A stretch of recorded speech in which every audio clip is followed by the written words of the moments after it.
فادعوا اللہ مخلصین لہ الدین ولو کرہ الکافرون رفیع الدرجات ذو العرش یلقی الروح من امرہ علی من یشاء من عبادہ لینذر یوم الطلاق۔ اللہ کو خالص کرتے ہوئے پکاریں اگرچہ اس چیز کو کفر کرنے والے ناپسند کرتے ہیں۔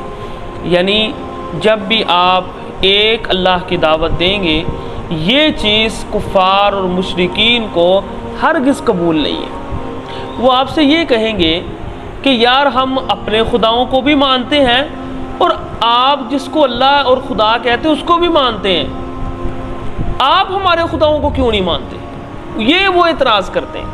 آپ ابھی کوئی چینل لگا کر دیکھ لیں جس پر شرک کی بحث ہو رہی ہو اور اس میں ہندو اور مسلمان اگر آمنے سامنے ہیں تو وہ ایک یہ چیز کہے گا کہ ہم لوگ کہتے ہیں کہ یہ بھی سارے خدا صحیح ہیں اور اوپر عرش والا بھی ٹھیک ہے، وہ بھی ہے، لیکن آپ کے اندر اتنی اکڑ کیوں ہے؟ آپ صرف کیوں کہتے ہیں کہ ہم نے صرف اپنے خدا کو ماننا، آپ کے خداؤں کو نہیں ماننا؟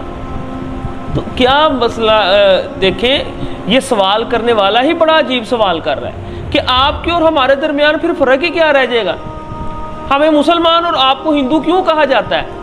کیونکہ آپ کئی خداؤں کو مانتے ہیں، ہم ایک خدا کو مانتے ہیں۔ اگر ہم یہ فرق ہی ختم کر لیں تو پھر ہندو اور مسلمان اس کا کوئی سوال ہی پیدا نہیں ہوتا، سب ایک ہے۔ تو یہ مشرکین پسند نہیں کرتے کہ آپ صرف یہ کہیں کہ بس ایک ہی ہے، وہ کہتے ہیں کہ کچھ نہ کچھ ان کو بھی مانو۔ اللہ فرما رہے ہیں کہ یہ جو بھی کہتے ہیں ان کو کہتے رہنے دو، فادعوا اللہ مخلصین لہ الدین، آپ صرف ایک اللہ کو خالصتاً پکاریں، ولو کرہ الکافرون، اگرچہ کافر جو ہیں ناپسند کرتے ہیں اس چیز کو۔ میں نے اپنی کانوں سے یہ باتیں سنی ہیں، میں اس لیے آپ کو کہہ رہا ہوں، ایک ٹی وی چینل پر میں نے خود یہ سنی، یعنی دو لوگ آپس میں بحث کر رہے ہیں اور اس کے اندر یہی مسئلہ ہے کہ وہ کہہ رہے ہیں کہ ہم آپ کے بھی خداؤں کو مانتے ہیں، اپنے کو بھی مانتے ہیں، آپ ہمارے خداؤں کو کیوں نہیں مانتے؟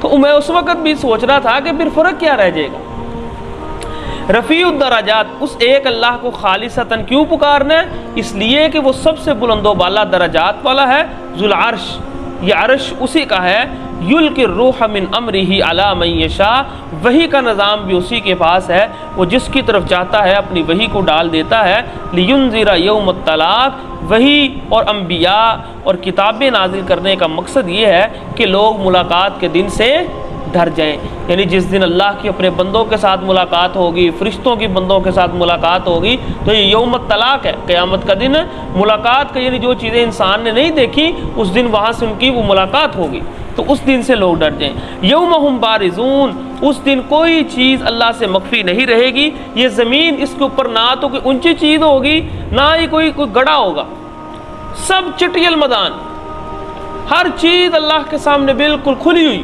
لا یخفی علی اللہ منہم شیء، کوئی چیز اس دن چھپی ہوئی نہیں ہوگی۔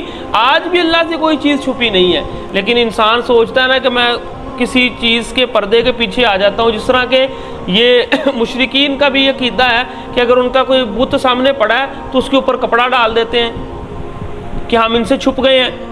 تو ان کے ہی حساب سے اگر بات کر لیں تو اس دن ایسا کچھ بھی نہیں ہوگا، آپ کو کوئی کپڑا بھی نہیں ملے گا اپنے آپ کو چھپانے کے لیے، آپ خود ننگے ہوں گے، کوئی دیوار کا سہارا بھی نہیں ہوگا۔ تو لا یخفی علی اللہ منہم شیء، اس دن کوئی چیز چھپی نہیں ہوگی۔ لمن الملک اليوم، اس دن اللہ سارے فیصلے کر کے جہنمیوں کو جہنم میں پھینک کر جنتیوں کو جنت میں، اور اسی طرح ساری دنیا جب سامنے کھڑی ہوگی اللہ پوچھیں گے آج کس کی بادشاہت ہے؟